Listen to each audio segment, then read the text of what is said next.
राधे राधे कृष्ण कन्हैया गोपाल प्यारो मुरली बजैया। जय श्री राधे।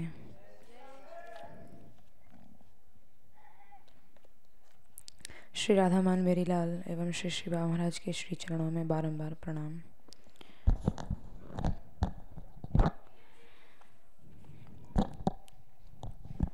श्लोक संख्या 115।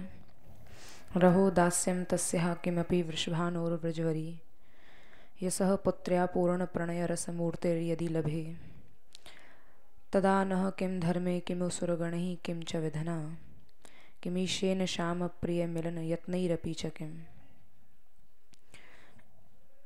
इस पद्य का भाव ग्रंथकार का है सर्वोच्च प्राप्ति। और वो सर्वोच्च प्राप्ति क्या है? श्री राधा रानी के चरणों का दास से ही वह सर्वोच्च प्राप्ति है जिसकी ग्रंथकार कामना कर रहे हैं। इस पद्य का मूल भाव है, यदि वृषभानु जी की वृषभानु दुलारी पुत्री पूर्ण रस प्रेम मूर्ति का एकांत दास्य हमें प्राप्त हो जाए तो उस दास्य के आगे हमें धर्म से क्या, यहाँ तक कि देवगणों से क्या, ब्रह्मा और शंकर से भी क्या, और सबसे बड़ी बात कह दी कि अरे कृष्ण के प्रिय मिलन से भी हमें क्या लाभ। केवल हमें श्री वृषभानुनंदिनी श्री राधा रानी के प्रति जो एकांत दास्य भाव है उसकी प्राप्ति हो जाए, यही सर्वोच्च प्राप्ति इस पद्य का मूल भाव है। पहले तो इस पद्य का बहिरंग पक्ष में व्याख्यान कर रहे हैं। रहो दास्यम तस्याः किमपि वृषभानोर्व्रजवरी। व्रजवरीयस या जो ब्रजवरीयस उसको कहते हैं, जो ब्रजमंडल के मुखिया हैं। इस विशेषण से श्री वृषभानु जी का यह पता पड़ता है कि श्री वृषभानु बाबा ब्रज के राजा हैं और श्री राधा जी, श्री राधा रानी का राजकुमारी होना यहाँ स्वाभाविक प्रकट होता है। और उन श्री राधा रानी का भी जो उनके अंतःपुर में जो उनका निवास है, एकांत स्थल है, उस अंतःपुर का दास से जो महादुर्लभ है, जो का महादुर्लभ कहा गया है, तस्या उनके इस द्वारा कहने का यही भाव है कि वो कैसी हैं श्री राधा रानी, जो ऐश्वर्य और माधुर्य से परिपूर्ण परम साध्य श्री कृष्ण की भी वे साध्य हैं। अर्थात श्री कृष्ण भी जिनकी प्राप्ति का यत्न करते हैं, ऐसी वो श्री राधा रानी हैं। तो यहाँ किमपि कहकर रहो दास्यम तस्याः किमपि कहकर ऐसा निर्देशन किया गया है। इस शब्द के द्वारा उनके दास्य को अनिर्वचनीय कहा है कि ये दास्य भाव बड़ा अनिर्वचनीय है, इसको कहा नहीं जा सकता है। और अंतरंग में ग्रंथकार कह रहे हैं कि उसमें भी अंतरंग, वैसे तो उनके चरणों की सेवा या दास्य ही मिलना बड़ा कठिन है, और उसमें भी अंतरंग दास्य, ये वह अंतरंग दास्य भाव है जिसको अनिर्वचनीय कहकर यहाँ प्रकट किया गया है। तो ग्रंथकार सखी भाव से कह रहे हैं कि अंतरंग में भी मैं उनकी प्राण सखी हूँ। बाहर उनके भाव से अनुगत सेवा और उसके प्रणय रस मूर्ति विशेष से पूर्ण स्नेह, वो ऐसी रस मूर्ति हैं, उन्होंने मुझे पूर्ण स्नेह से अंगीकार कर लिया है। जब श्री राधा रानी ने ही मुझे अंगीकार कर लिया है और पूर्ण स्नेह से, तब फिर वहाँ जो अंतरंग निकुंज रस है, या जिसको कहना चाहिए अंतरंग श्री राधा रानी का अंतःपुर है, जब वहाँ की सेवा प्राप्त हो गई तो अंतःपुर में रहने वाली हम सखियों को धर्म आदि से क्या, पुरुषार्थ चतुष्टय आदि से भी हमें कोई मतलब नहीं है। हमें यहाँ तक कि ब्रह्मा शंकर से भी कोई मतलब नहीं है, धर्मों से भी कोई मतलब नहीं है, देवगणों से भी कोई मतलब नहीं है। लेकिन यहाँ पर कई लोग कहते हैं कि भाई वेदों में वेदोक्त जो धर्म आदि हैं उनका तो पालन अवश्य करना चाहिए। प्राणधारियों को विधि और निषेध का अनुसरण अवश्य करना चाहिए, ये नियम है। यदि जो नहीं करता है उसका पालन तो वह ठीक नहीं है। ऐसी वेद की आज्ञा है कि वर्ण और आश्रम धर्म ये वेद की आज्ञा है, और वेद की आज्ञा साक्षात भगवत आज्ञा है, इसका अवश्य पालन करना चाहिए। क्योंकि यदि वेदोक्त कर्म धर्म नहीं करे जाएंगे तो प्रत्येक जीव के ऊपर 5 प्रकार के ऋण चढ़े होते हैं। देव ऋण, पितृ ऋण, गुरु ऋण आदि, ये जितने ऋण हैं ये वेदोक्त धर्म से ही करने से इन ऋणों से मुक्त हुआ जा सकता है। हालांकि कई ऋण ऐसे हैं जो जिनसे जीव कभी मुक्त नहीं हो सकता है, लेकिन वेद आदि की आज्ञा का अवश्य पालन करना चाहिए, तभी इन ऋणों से मुक्त हो सकते हैं, नहीं तो कैसे होंगे। जैसे अग्निहोत्र आदि है, देवगण की सेवा यज्ञों में आहुति देकर की जाती है, और यदि कहा गया है कि इनका पालन नहीं किया, किसी ने वेदोक्त धर्म नियम विधि निषेध का पालन नहीं किया, तो उसको प्रत्यवायी प्रायश्चित होना पड़ता है। प्रत्यवायी प्रायश्चित इसको कहते हैं, वह पाप या दोष जो बताए हुए हैं, अगर वेदोक्त धर्म कर्म यदि नहीं किए जाएं, नित्य कर्म आदि, तो उन नित्य कर्म आदि के न करने से जो पाप लगता है उसको प्रत्यवायी कहा जाता है। तो उस धर्म के द्वारा कह रहे हैं कि ऋषिगण पितृ ऋण इनसे मुक्त हुआ जा सकता है, क्योंकि पितृगणों की भली भांति साधना या आराधना करने से ब्रह्मलोक से शिवलोक और विष्णु लोक तक की साधना करनी होती है।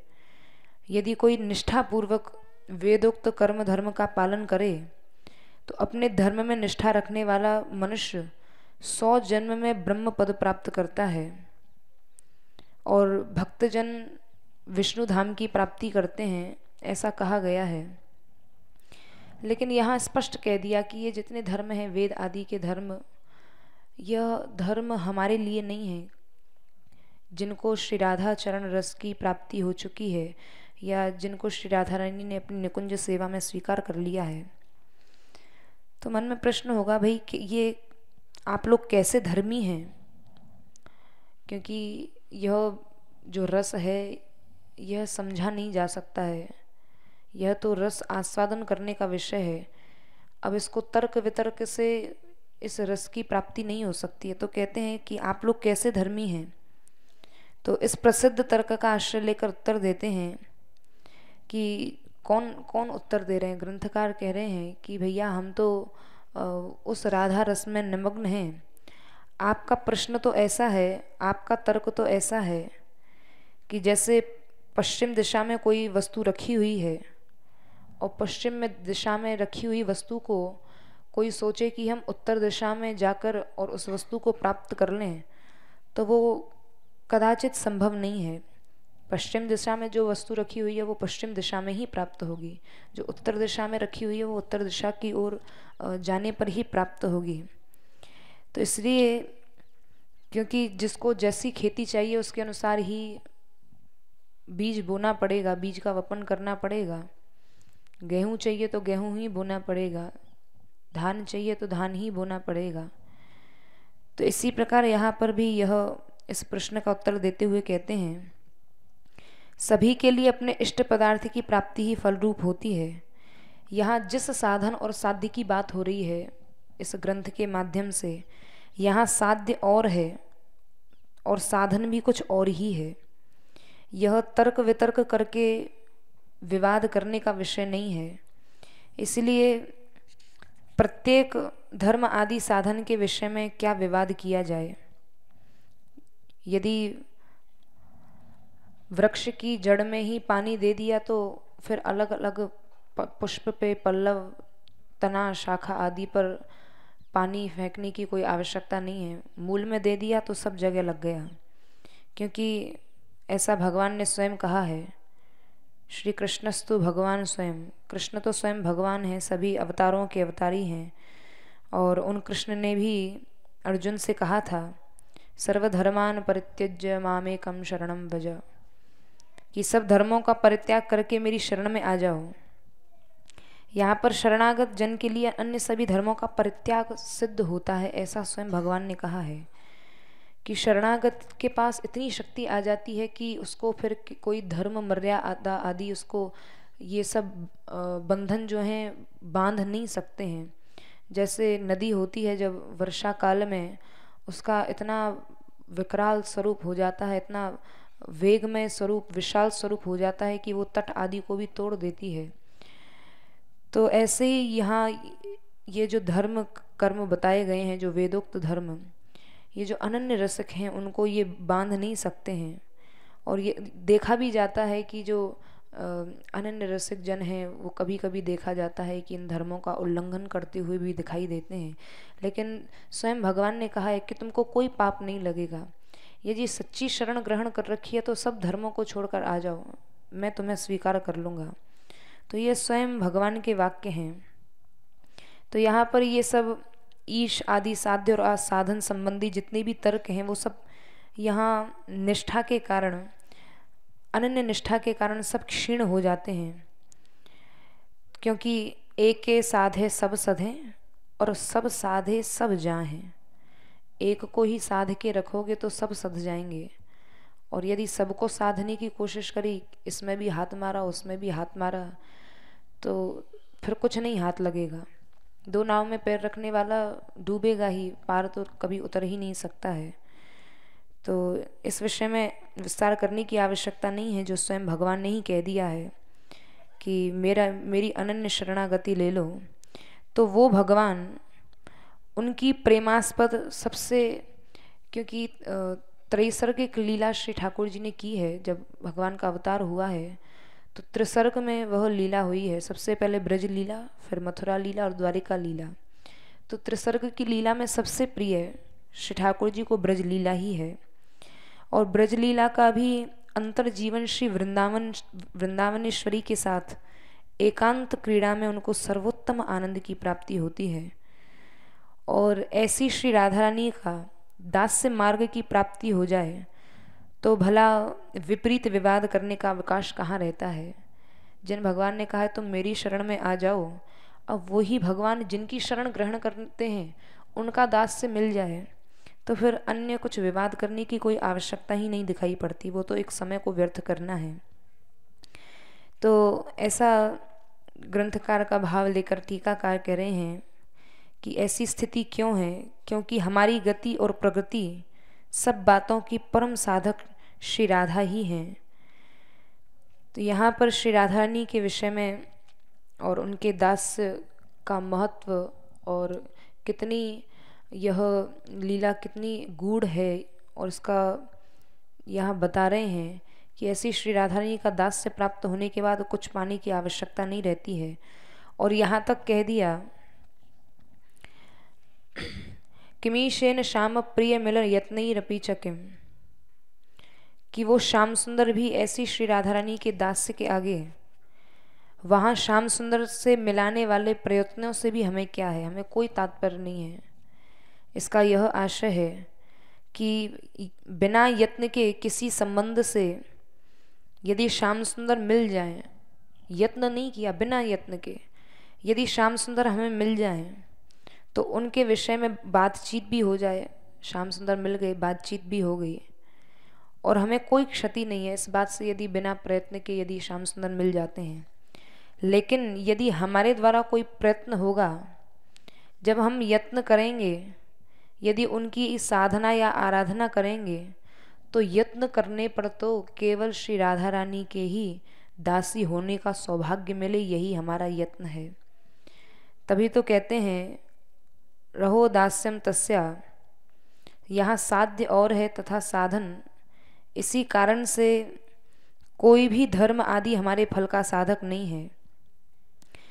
जैसा कि कहा है, न वेदों से न ब्रह्मा आदि देवताओं से, यहाँ तक कि दूरे सृष्टि आदि वार्ता में यह भी कह दिया कि वो श्याम सुंदर तो श्री राधा रानी के उस दास्य भाव के आगे सृष्टि आदि की रचना आदि जो है वो सब भूल जाते हैं, कुछ नहीं उनको याद रहता है। तो यह इसका अंतरंग भाव है। प्रकट रूप में यह भाव है और अंतरंग भाव की जिज्ञासा को प्रकट करते हुए कहते हैं कि पूर्व पद्य प्रिय संबंधी वार्ता को साधन बताया गया है। और यहाँ पर जब श्री राधा रानी के साथ सहचरी श्री अंतरंग सहचरी श्री जी के साथ वार्तालाप कर रही है और चाह रही है कि श्याम सुंदर के साथ एक बार तो श्री जी बात कर लें, तो श्री राधा रानी को यह सुनकर हंसी आ गई है और हंसकर प्रिया जी ने कहा, भाई साधन भी तो किया है। तो यहाँ कौन सा साधन श्याम सुंदर ने किया वह साधन बता रहे हैं कि यहाँ पर ग्रंथकार कह रहे हैं कि अहो प्रिय हे श्री राधा रानी, तुम्हारा जो एकांत रस है ना, ये एकांत दास्य में मुझे अन्य दर्शन का भी स्मरण नहीं है। मुझे यह जो रस मिल रहा है, यह आपका जो दर्शन मिल रहा है, मुझे और किसी के दर्शन का स्मरण भी नहीं है। जब अब तुमने पूछा तब कहते समय स्मरण हो आया है कि हे प्राणेश्वरी, मैं आपसे बहुत क्या कहूँ, आप तो मेरे प्राणों की ईश्वरी हैं। तुम्हारे साथ एकांत में बातचीत करने के आवेश में तुम्हारे प्रति जो मेरा अनिवार्य धर्म था, यानी जो धर्म मुझे निभाना चाहिए, जो मेरा कर्तव्य था, मैं उसे भी भूल गई। कला कौशल आदि उनकी मूर्ति बनाने जैसा आयास भी नहीं है, न ही पूर्व और पश्चात भाव की स्मृति है, न ही प्रिय को स्वामित्व और ऐश्वर्य की स्मृति यहाँ रह गई है। उनका स्वरूप का दर्शन करके श्याम सुंदर सब कुछ विस्मृत हो गया। उनको कहाँ ऐश्वर्य, कहाँ माधुर्य, कहाँ उनका कैसा वैभव है, क्या कर्तव्य है, क्या नहीं करना चाहिए, सब विधि निषेध को भूल गए। यह उसका आंतरिक भाव है और केवल सक्ष भाव के ही आवेश में यह स्थिति मेरी हो गई है। तो यहाँ पर दोनों भाव प्रकट होते हैं कि वह सखी भी कह रही है कि यह सख्य भाव का कुछ ऐसा ही आवेश है। आपके चरणों का जो सक्ष भाव, दास्य भाव मुझे प्राप्त हुआ है, उसमें मैं सब कुछ भूल गई और न ही उनके प्रिय को मिलने का यत्न है। यानी वह सखी प्रिय से भी मिलना नहीं चाहती है, केवल श्री राधा रानी का ही दास्य भाव मिले। तो यहाँ पर ऐसी स्थिति उस सखी की कब हुई, जब श्री राधा रानी के साथ एकांत में वार्तालाप हो रहा है। तो इसलिए कहते हैं रहो दास्यम। वो कौन सी श्री राधा रानी है जो वृषभानु जी की, यानी ब्रज के वरियान, जो ब्रज के राजा हैं, वरियान यानी मुख्यतर, श्रेष्ठतर। तो इन शब्दों से श्री जी की जो अंतरंग सखी है वो अपना श्री वृषभानु जी के घर से संबंधित बता रही है, संबंध बता रही है कि मेरा संबंध ऐसा वैसा नहीं है, कि ऐसा नहीं कि 2-4 दिन पहले ही कोई नई मुलाकात हुई है। नहीं, यह मेरा संबंध श्री जी के साथ जो है ये वृषभानु बाबा के घर से ही है। अर्थात मैं बाल्यकाल से ही श्री जी का संग करती आई हूँ। साक्षात वृषभानु जी का नाम लेने से और उनकी पुत्री कहने से, एकांत और दास्य भाव यह कहने से बचपन से ही उनके प्रति पूरी ममता है। बाल्यकाल से ही पूर्ण वात्सल्य का भाव है, ममता का भाव है। तो ममता का भाव प्रकट होता है।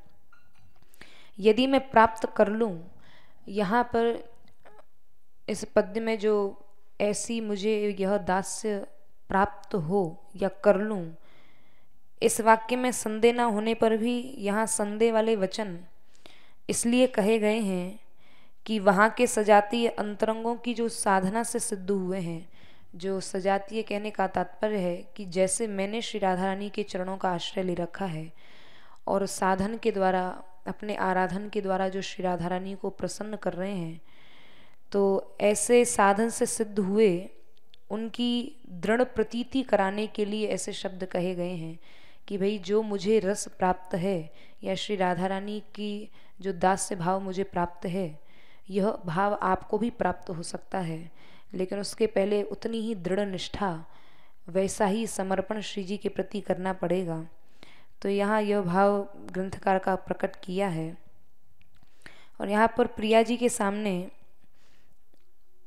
तटस्थ की भांति अपनी निष्ठा का बोध कराने के लिए भी ग्रंथकार कह रहे हैं मैं प्राप्त करता हूँ। यहाँ पर इस अर्थ को बताने वाले लभे, लभे जो शब्द का प्रयोग किया है, लभे का वर्तमान कालिक प्रयोग यानी नित्य प्राप्ति होने पर भी ऐसा कहते हैं।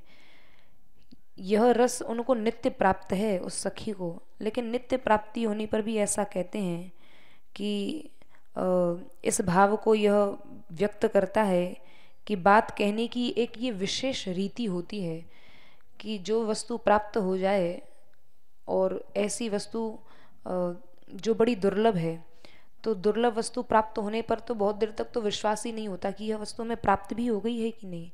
तो यह एक अपनी प्रसन्नता व्यक्त करने का, प्रकट करने की एक विशेष रीति है कि यह मुझे प्राप्त है लेकिन प्राप्त होती रहे, यह बता रहे हैं। और पुत्री शब्द यह भाव प्रकट करता है कि बचपन से ही उस क्रीड़ा में सहचारिणी होने के साथ, और बचपन से तो सहचारिणी थी ही, और विवाह के बाद विवाह मंगल के समय में दहेज के साथ एक दासी के रूप में दिए जाने के कारण उनके प्रति पूर्ण ममता, अलौकिक और सर्वांग पूर्ण स्निग्धतम और आनंद से राजमहल के व्यवहारों में जो पली बड़ी हैं, ऐसी वो श्री राधा रानी के प्रति मेरा विशेष लाड़ है, विशेष प्रेम है।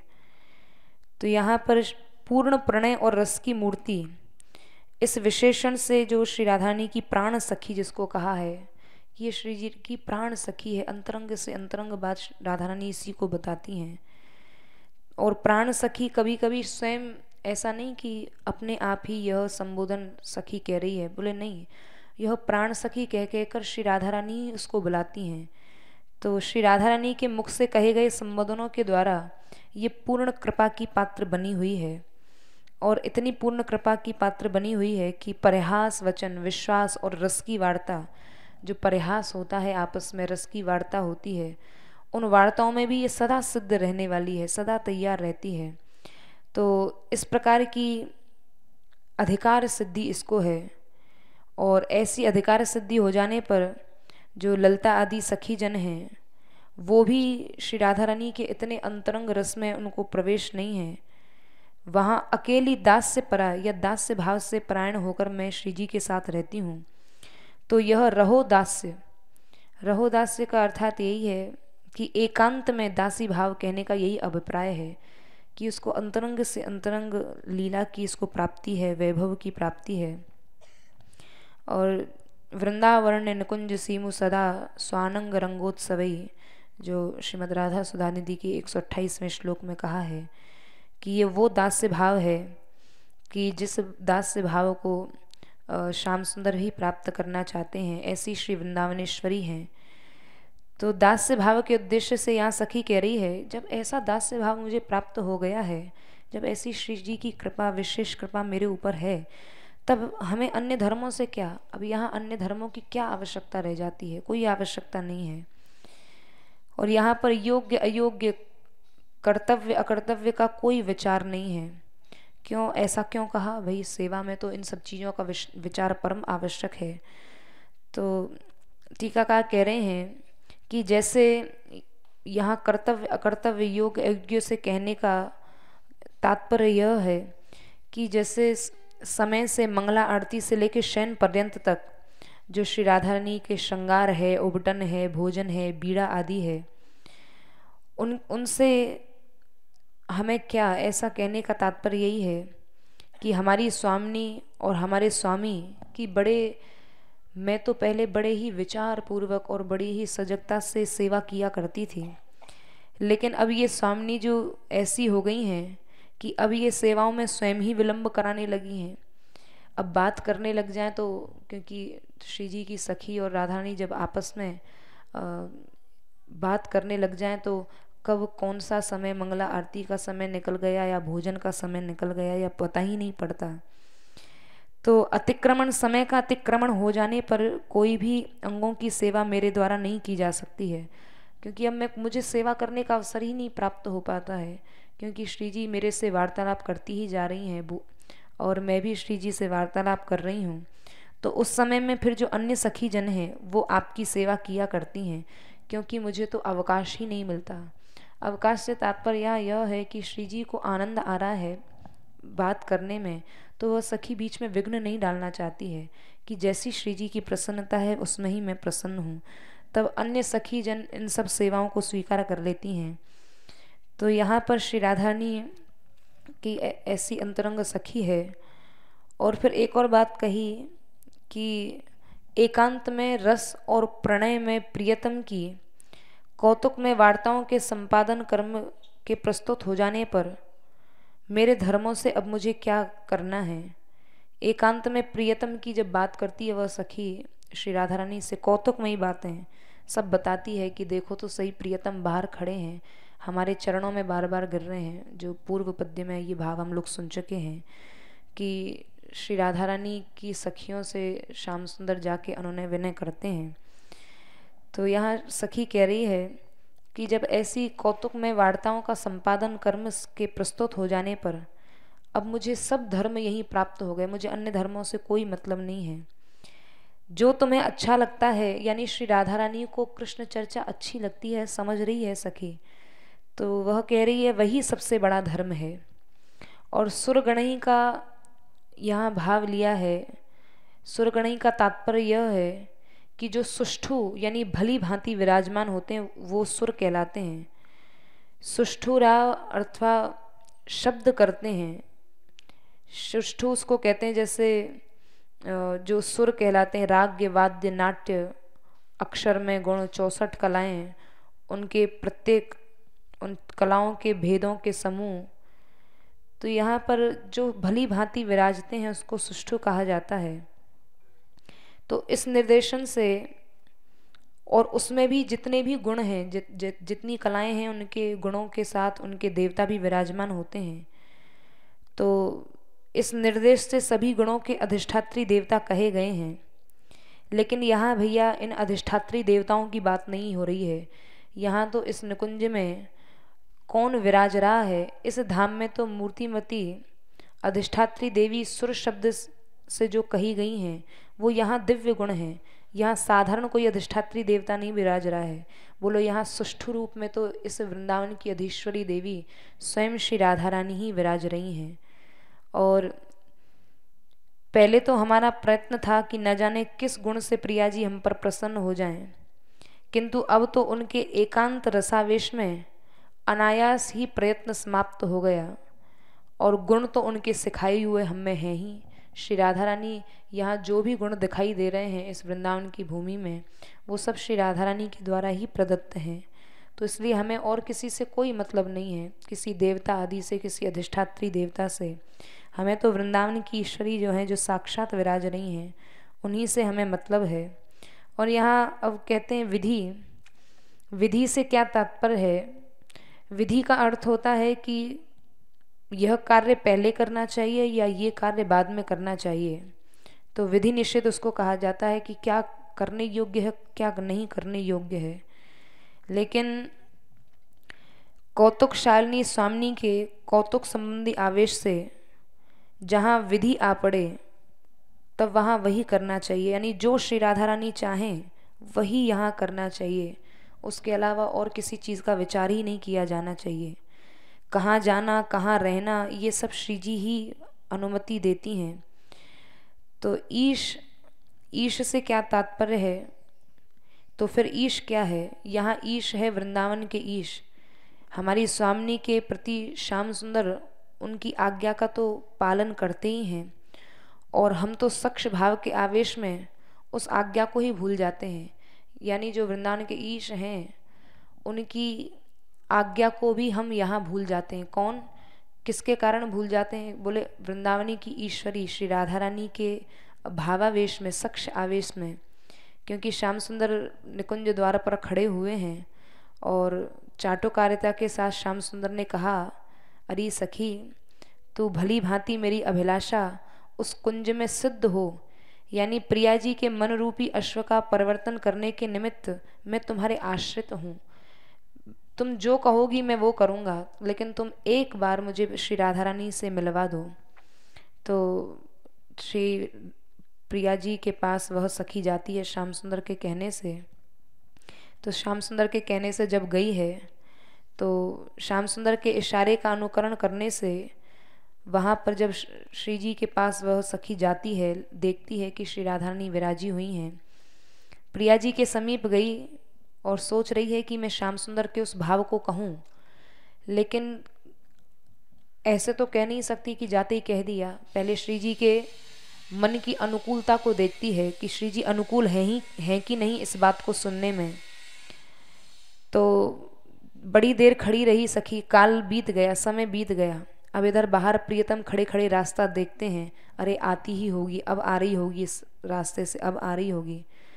तो सखी ने प्रतिज्ञा करके सोच रहे हैं, काफ़ी देर प्रतीक्षा कर ली, तो सोच रहे हैं कि भाई मैंने इतना अनुनय विनय सखी से की, लेकिन मेरा सखी ने काम पूरा नहीं किया। तो संशय में खड़े हुए हैं, अब आती होगी, चलो अब आती होगी।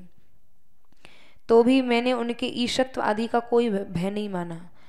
जिनको कृष्णस्तु भगवान स्वयं, जो भगवान हैं, ईश्वर हैं, वो द्वार पर खड़े हुए हैं। सखी कह रही है मैंने उनके ईशत्व का भी कोई भय नहीं माना, क्योंकि मुझे तो केवल श्री स्वामिनी के दासी भाव से ही प्रयोजन है। अर्थात मैं तो जब देखती हूँ कि श्री स्वामिनी जी इस समय श्याम सुंदर की बात सुनने के लिए उत्सुक हैं या नहीं, तभी मैं उस बात को कहती हूँ। उनका ऐसा मन देखकर मैं तभी प्रार्थना करती हूँ।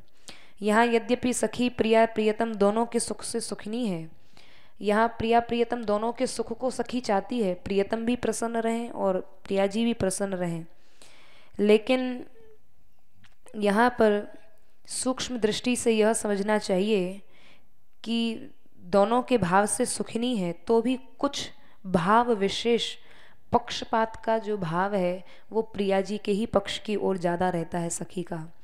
तो इस प्रकार जब विलंब होने पर अति आतुर होकर नवीन रूप में रचे गए कुंज में ठहरे हुए प्रियतम अपनी प्रिय सखी को बार बार भेजते हैं, तब एक और सखी को भेजा, अपनी प्रिय सखी को, कि जाओ तुम देख के आओ कैसे, नहीं अभी कोई सूचना नहीं आई है।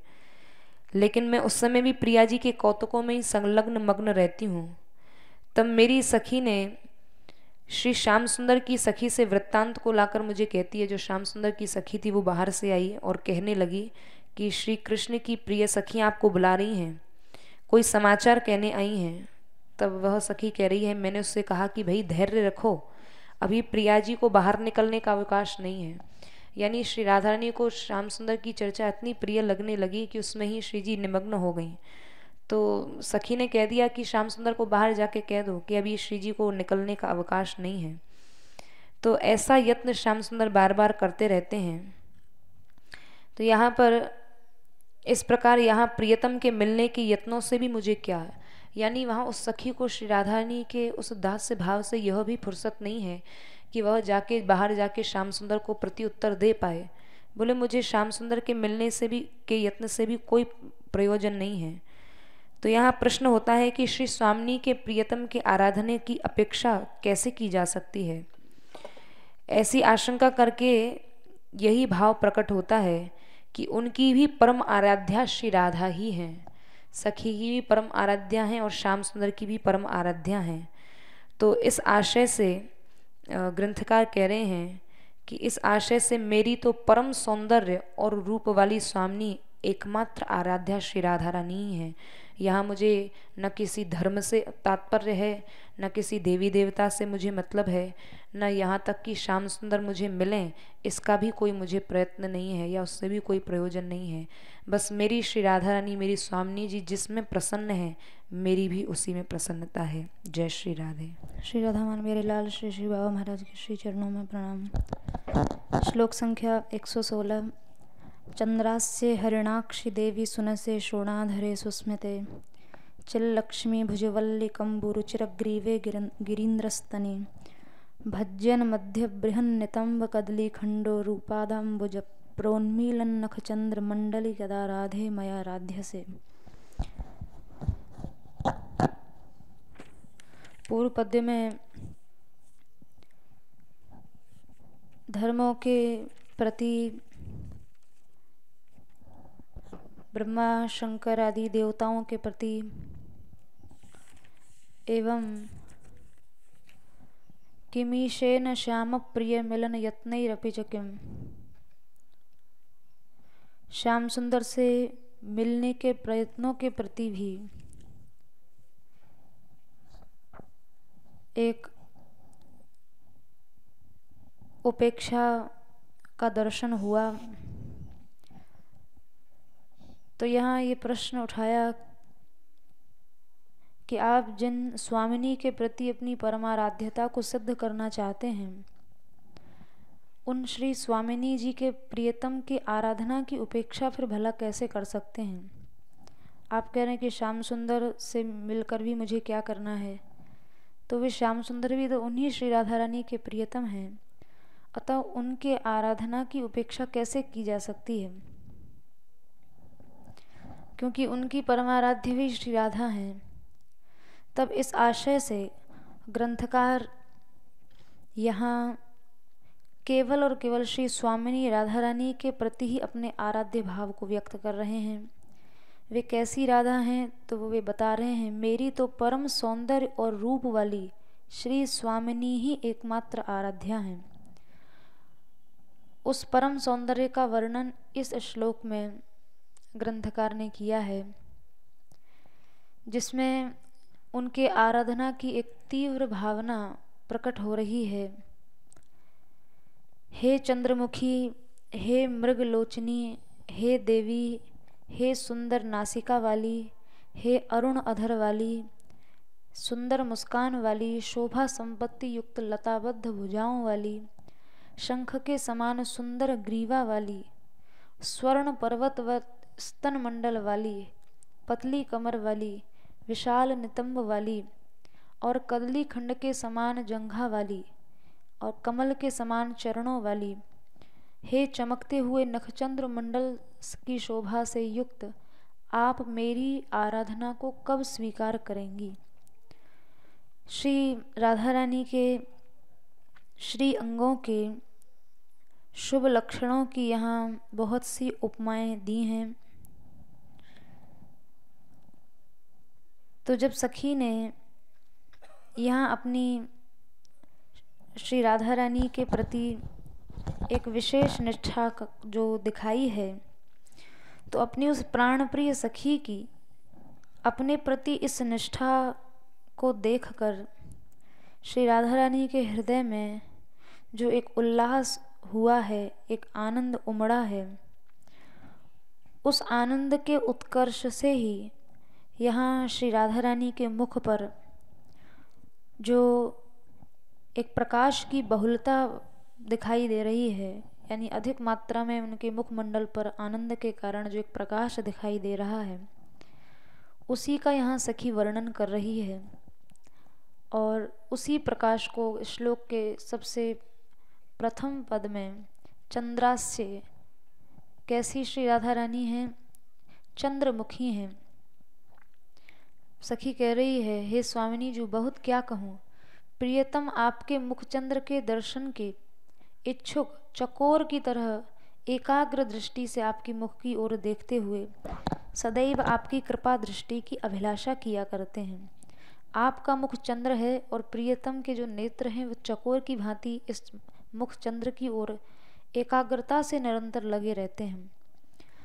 यही नहीं, उन प्रियतम की जो सखियां हैं वे भी आपके मुख चंद्र की चकोरी बनी हुई हैं। तो फिर जो प्रियतम अपने परिकर सहित आपके मुखचंद्र का चकोर बने हुए हैं, तो फिर उनसे मिलने का प्रयत्न करने की हमें क्या आवश्यकता।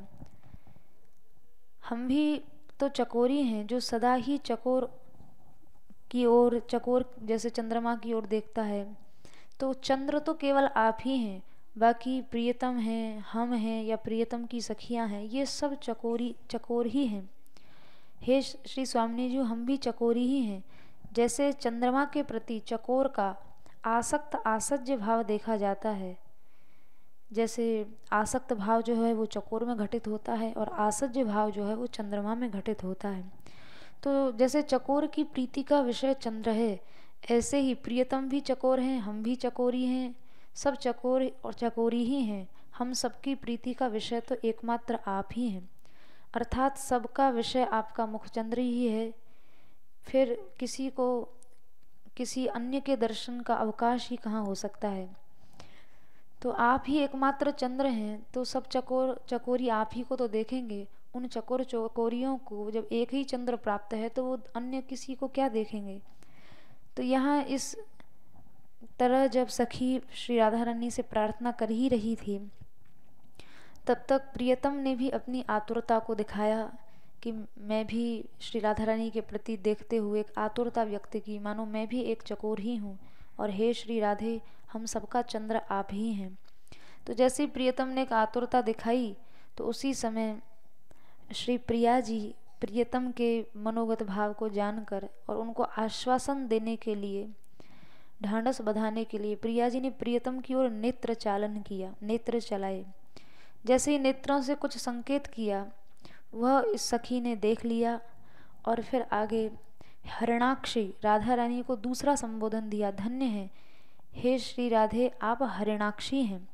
जैसे हरिण बहुत अधिक जब हरिणी में राग के जब एकदम वश हो जाता है, वशीभूत हो जाता है, तो वह हरिणी हरिण के प्रति अनुरागिणी हो जाती है। जब हरिण का राग अपने में देखती है तो अनुरागिणी हो जाती है। तो ऐसे ही आप भी अनुरागिणी हैं। केवल चंद्रमा के समान चकोर के ताप को न जानने वाली ही नहीं है। चंद्रमा को चकोर देखता है, पर चकोर के ताप को कभी चंद्रमा जान नहीं पाता है। चंद्रमा और चकोर में कितनी दूरी होती है। पर यहाँ श्री राधा रानी को हरिणाक्षी कहकर एक विशेष कारण यहाँ सखी बता रही है कि हरिण भी रागवश होता है और हरिण के राग को देखकर हरिणी अनुरागिणी हो जाती है। वैसे ही प्रियतम यहाँ रागवश हैं, तो आप उन्हें देखकर अनुरागिणी हो गई हैं। चंद्रमा के समान आप निष्ठुर नहीं हैं, क्योंकि प्रथम पहले पद में चंद्रास्य कहा, पर वहाँ लगा कि चंद्रमा तो चकोर की तृप्ति कर नहीं पाता है कभी भी। तो चंद्रमा का अनुराग कोई चकोर के प्रति विशेष नहीं दिखाई पड़ता, लेकिन हरिणी का अनुराग हरिण के प्रति दिखाई देता है। इसलिए हरिणाक्षी कहकर यहाँ श्री राधा रानी के विशेष अनुराग को श्याम सुंदर के प्रति यहाँ सखी ने प्रकट किया है।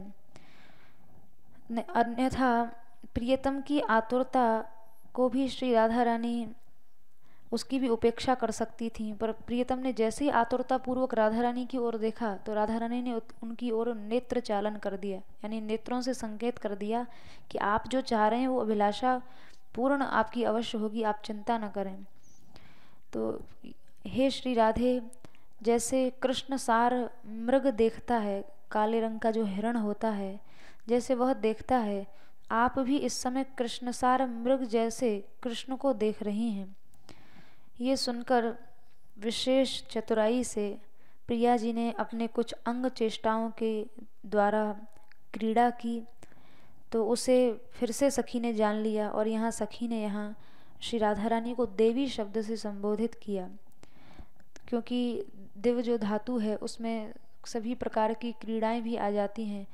तो यहाँ क्रमशः एक एक श्री जी की लीला या भाव भंगिमा को देखते हुए यहाँ सखी उनको भिन्न भिन्न नामों से संबोधित कर रही है। पहले चंद्रास्य कहा, फिर हरिणाक्षी कहा, फिर देवी शब्द से संबोधित किया। यहाँ देवी होने से श्री राधा रानी की का राजमहिषी होना और नित्य युवा अवस्था से युक्त होना, ये दो अर्थ स्पष्ट होते हैं देवी शब्द से। फिर श्री राधा रानी अपनी युवावस्था के स्वभाव से अपने नाक के अग्र भाग पर जो मुक्ता है, उस मोती को जो नक बेसर है उसको बार बार ठीक कर रही हैं। तो यहाँ उनको सुनसे कहा है श्री राधा रानी को, जो सुंदर नासिका वाली हैं।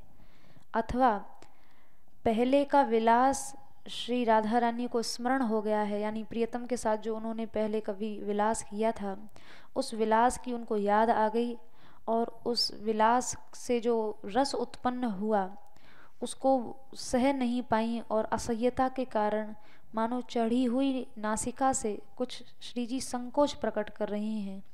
इसलिए ये राधा रानी का भाव भंगिमा देखकर श्री ये सखी अंतरंगा सखी जान गई है और श्री जी की इस भाव भंगिमा को देखकर उन्हें यहाँ सुनसे अर्थात सुंदर नासिका वाली ऐसा उनको संबोधित किया है।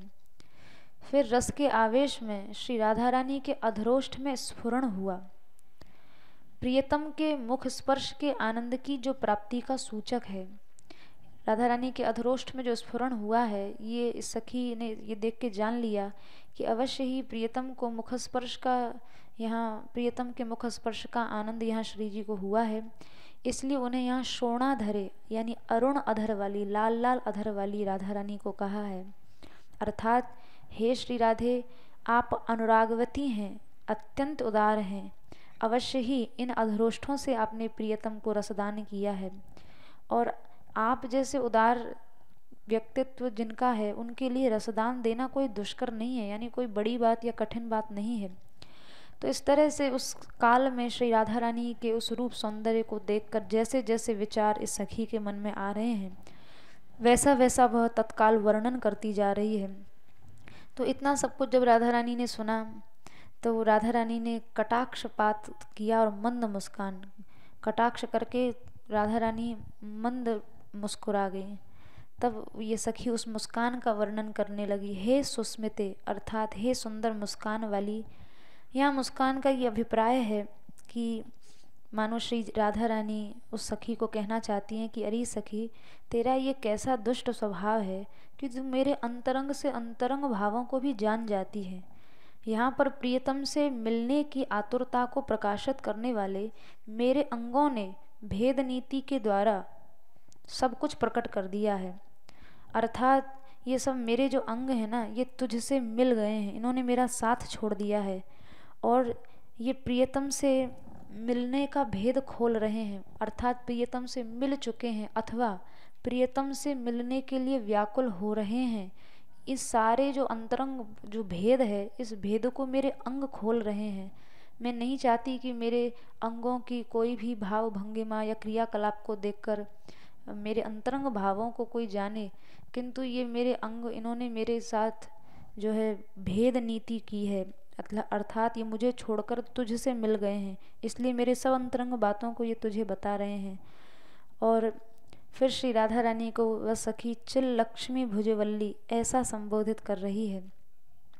अर्थात चमत्कार जैसी शोभा रूपी संपत्ति वाली जिन श्री राधा रानी की भुजाएं हैं, कैसी हैं? वल्ली, लताओं की जैसी राधा रानी की भुजाएं हैं। जैसे लता में नए नए पल्लव आते हैं और पुष्प आते हैं, इसी तरह से श्री राधा रानी की जो भुजाएं हैं, जब प्रियतम से ये मिलती हैं या उनका कंठाश्लेष करती हैं, तो इन भुजाओं में जो रोमांच होता है वो ऐसा ही लगता है जैसे मानो लताओं में पल्लव उग आए हों। तो यहाँ भुजाओं को वल्ली कहा गया है। रोमांच जो है, वल्ली शब्द जो है ये रोमांच का उपलक्षण है। वल्ली शब्द अर्थात लता शब्द से ही समझ लेना चाहिए कि जैसे लता में पल्लव आते हैं, ऐसे ही श्री राधा रानी को भी रोमांच होता है। तो वल्ली शब्द, तो ये ऐसी उपमा श्री जी को क्यों दी गई? ये लता तो जड़ होती है, तो लता शब्द से जो एक जड़ता की प्रतीति हो रही है, उसका परिहार करने के लिए यहाँ इसकी चिद रूपता कही है। यानी ये जड़ लता नहीं है, ये चिल लक्ष्मी भुजवल्ली, इसकी चिद रूपता कही है। तो उस समय मानो श्री राधा रानी ने भुज चालन भी किया। लता तो जहाँ पड़ी है उसमें जड़ता है, पर श्री राधा रानी की जो लता रूपी, जो भुजा रूपी लताएं हैं, इनमें गति हो रही है। तो इससे ये स्पष्ट हो रहा है कि ये चिद रूप है, यानी जड़ नहीं है। अथवा चिल लक्ष्मी भुजवल्ली, यहाँ मूर्तिमती चिल लक्ष्मी ही भुजवल्ली अर्थात भुजलता के रूप में परिणत हो गई है। साक्षात चिद लक्ष्मी ही यहाँ ऐसा लग रहा है राधा रानी की भुजलता के रूप में बन गई हैं, इसलिए ये भुजलता जड़ नहीं हो सकती। तो यहाँ भुजाओं को लता कहने के बाद लता के द्वारा वृक्ष के आलिंगन के समान इन भुजाओं द्वारा भी प्रियतम का कंठाश्लेष किया गया है। ये बात उस सखी को याद आ गई। जैसे लता भी वृक्षों से लिपट जाती है और स्पर्श सुख प्राप्त करती है, ऐसे ही यहाँ श्री जी की जो भुजा रूपी लताएं हैं, ये भी प्रियतम रूपी वृक्ष से लिपट जाती हैं, कंठाश्लेष करती हैं, और उस समय का जो एक रसास्वादन है वो इस सखी को स्मरण हुआ। और उससे रसास्वादन में, यानी राधा रानी को भी ये रसास्वादन, जब प्रियतम के को कंठाश्लेष राधा रानी करती हैं तो ये रसास्वाद राधा रानी को भी होता है, और उस रसास्वाद से कंठ में एक उल्लास प्रकट होता है, और कंठ में वो उल्लास शंख के समान दिखाई देता है। तो फिर यहाँ श्री राधा रानी को शंख के समान सुंदर ग्रीवा वाली ऐसा संबोधन सखी श्री जी के प्रति करती है। अर्थात उस समय ग्रीवा में अवश्य प्रियतम, श्री राधा रानी ने प्रियतम को अवश्य ही भुजाओं में लिया है, अथवा प्रियतम ने अपनी भुजाओं से राधा रानी का कंठाश्लेष किया है। तो उस समय ग्रीवा में सात्विक भाव श्री जी को प्रकट होता है, और सात्विक भाव में जो 8 भाव हैं उनमें भी स्तंभ हो जाता है। तो जैसे ही स्तंभ भाव ग्रीवा में प्रकट होता है तो वहाँ सखी को त्रिवली दिखाई पड़ती है राधा रानी के गले में। कंबू अर्थात शंख के समान जो 3 रेखाकृत श्री राधा रानी की ग्रीवा है, जिसमें 3 रेखाएं शंख की तरह खिंची हुई हैं, उन 3 रेखाओं से एक रुचिरता पैदा हो रही है ग्रीवा में। एक रुचिरता अर्थात एक बड़ी सुंदरता प्रकट हो रही है जो शंख जैसी कांति दे रही है, अथवा शंख को भी ये ग्रीवा कांति प्रदान कर रही है। अपनी उपमा के द्वारा उसकी कांति श्री राधा रानी शंख की भी कांति बढ़ा रही हैं, उस उपमा को स्वीकार करके मानो शंख की कांति और यश को बढ़ा रही हैं। तो यहाँ ग्रीवा को कंबु रुचिर कहा गया है। फिर हृदय में आलिंगन की इच्छा उत्पन्न होने से श्री स्तन मंडलों का उल्लास देखकर सखी ने उन्हें यहाँ गिरीन्द्र स्तनी श्री पर्वतराज के समान सुंदर स्तन मंडल वाली कहकर संबोधित किया है। फिर कृष कटिभाग के मुड़ने से फिर श्री राधा रानी के कटिभाग पर दृष्टि जाती है। अब वो कटिभाग जो है वो इतना पतला है, इतनी श्री राधा रानी कृष्ण हैं कि जब मुड़ती हैं या चलती हैं तो एक तो पतली हैं, ऊपर से सुकुमारी हैं, तो भज्जन मध्य ऐसा लगता है जैसे टूटते हुए मध्य भाग वाली, जैसे जो मध्य भाग है, कमर का भाग है, जैसे टूट ही जाएगा। इसलिए भज्जन मध्य, टूटते हुए मध्य भाग वाली, ऐसा श्री राधा रानी के प्रति संबोधन किया है। फिर कुछ आश्वासन सा दिया, मानो ये ऐसे ये कमर भंजन इसका इस तरह से ये टूटेगी नहीं, क्योंकि बृहन नितंब श्री राधा रानी स्थूल नितंबा हैं, स्थूल नितंब वाली हैं। फिर भावी जो प्रियतम से ये श्री राधा रानी आगे प्रियतम से मिलेंगी, इस मिलन का जो शुभ शकुन करने वाले श्री राधा रानी के कदली खंड के समान जांग प्रदेश हैं, तो श्री राधा रानी के जांग प्रदेश को यहाँ कदली खंड की उपमा दी है। अर्थात हल्की सी हवा में भी ऐसी जांग प्रदेश है जो कांप जाने का जिनका स्वभाव है। यहाँ कदली न कहकर कदली खंड कहा है, क्योंकि कदली के मध्य गर्भ में से निकाला हुआ जो सुसंस्कृत दंड है उसके समान श्री राधा रानी का जांग प्रदेश है। जैसे केले का जो वृक्ष होता है उसको छील दिया जाए तो अंदर से और भी स्निग्ध और भी चिकना जो दंड है वो निकलता है, तो जो एकदम सुसंस्कृत दंड है, एकदम स्निग्ध जो दंड है, उसके समान श्री राधा रानी की जांग प्रदेश है।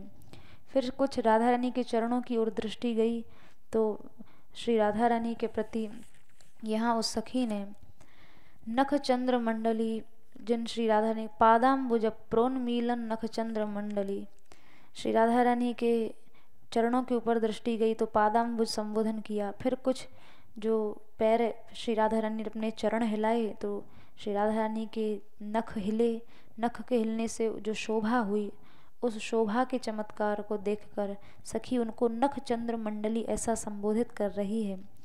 ऐसी जो परम रसमयी मूर्ति श्री राधा रानी है, सखी कह रही है, हे परम रसमयी मूर्ति श्री राधे, आप मुझ अंतरंग सखी के द्वारा कब आराधित होंगी, अर्थात ऐसी सुंदर इन श्री राधा रानी की सेवा करने का, आराधना करने का अवसर मुझे कब मिलेगा। तो यहाँ कब जो है ये एक साधक की अभिलाषा स्पष्ट करता है, यानी जो साधक पक्ष है उनके पक्ष में तो एक अभिलाषा प्रकट करता है कदा शब्द, अर्थात हम सबको उनकी आराधना करने का अवसर कब मिलेगा। किंतु जो आंतरिक अर्थ है वहाँ तो सखी रूप से ग्रंथकार नित्य ही इस आराधना में स्थित ही हैं। कब मिलेगा ये हम लोगों के लिए है, पर इससे ऐसा नहीं समझना चाहिए कि उन्हें मिला नहीं है। उन्हें तो ये अवसर यहाँ आंतरिक अर्थ में तो वर्तमान वस्तु के लिए कदा या कब शब्द का प्रयोग हुआ है, यानी वे तो उन सेवाओं में उपस्थित हैं ही। यहाँ आराधन से ये तात्पर्य है कि वाक चातुरी से यहाँ ये सखी जो है, यानी इतने तरह का जो राधा रानी का वर्णन उसने किया है, सुंदर श्रीअंगों की उपमा दी है, तो बहुत चतुराई से श्री जी की महिमा गा रही है और वाक चातुरी से श्री जी में उद्दीपन करके प्रियतम से ये श्री राधा रानी को मिलवाएगी। और मानो इस तरह की बातें श्री राधा रानी से कर रही है जिससे प्रियतम का मनोरथ पूर्ण होगा, क्योंकि प्रियतम चाहते हैं कि श्री प्रिया जी के साथ रास विलास हो, रसमयी विलास हो। तो यहाँ वाक चातुरी से श्री जी में उद्दीपन और उससे प्रियतम को भी रस मिले। एक तो ये आराधना उस सखी के द्वारा हो रही है, यानी प्रियतम का मनोरथ पूर्ण करा रही है। और जब प्रिया प्रियतम का संगम चल रहा होगा, विलास चल रहा होगा, तब कभी ये सखी उनको पान देगी, कभी केशर चंदन देगी, आसव देगी, पंखा ढलेगी, चंवर डुलाएगी। तो ये सब जो सेवा उससे होंगी ये भी आराधना है। इसी आराधना की ये सखी अभिलाषा कर रही है, अर्थात प्रिया प्रियतम विलास करें और उस समय मुझे इनकी सेवा रूपी आराधना करने का अवसर प्राप्त हो। ऐसी जो राधा नाम वाली राधा रानी है, राधा नाम से यहाँ सखी श्री जी को संबोधित कर रही है, क्योंकि ये आराधित होती हैं इसीलिए राधा कहलाती हैं। पहले श्री राधा रानी को देवी शब्द से संबोधित किया था, अर्थात प्रिय सहित समस्त सखियों की तुम ही परम आराधनीय हो, परम देवी हो, और मैं अन्य किसी को नहीं जानती। तो दो विशेष रूप से यहाँ संबोधन, देवी संबोधन और राधा संबोधन। अन्य जो संबोधन है उनमें श्री राधा रानी के दिव्य श्री अंगों की उपमा दी गई है, जैसे मुख की चंद्र से उपमा दी गई है, भिन्न भिन्न श्री अंगों की उपमा दी गई है। और यहाँ विशेष जो संबोधन वो देवी और राधा संबोधन है।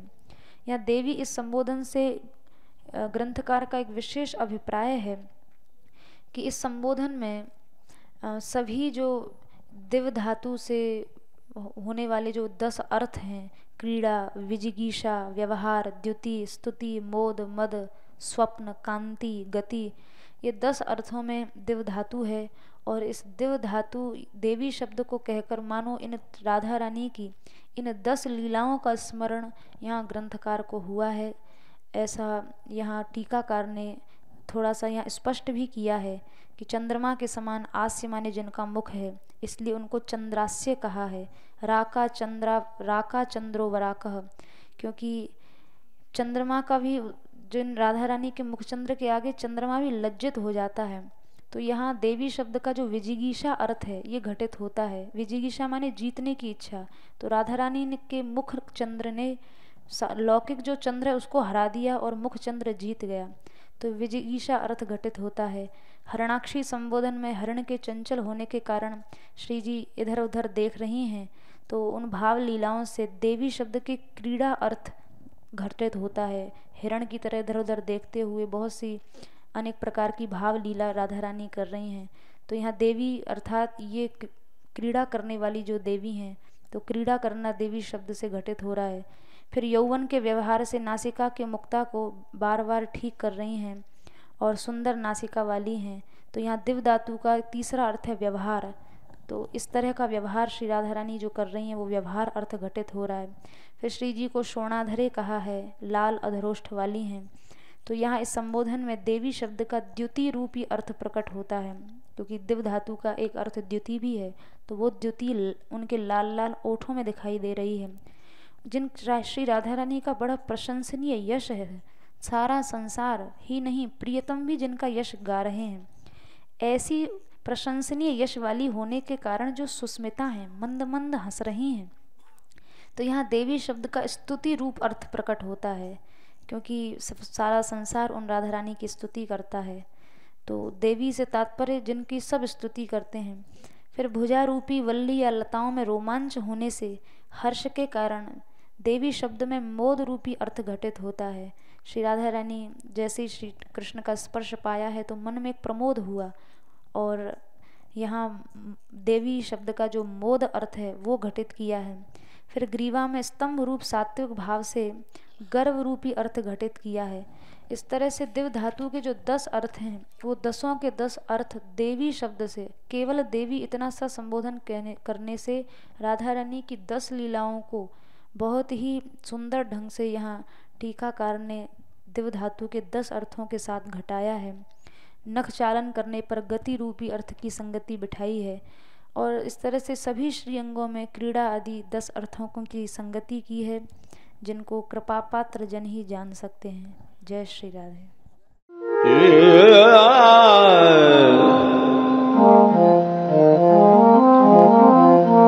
Yeah.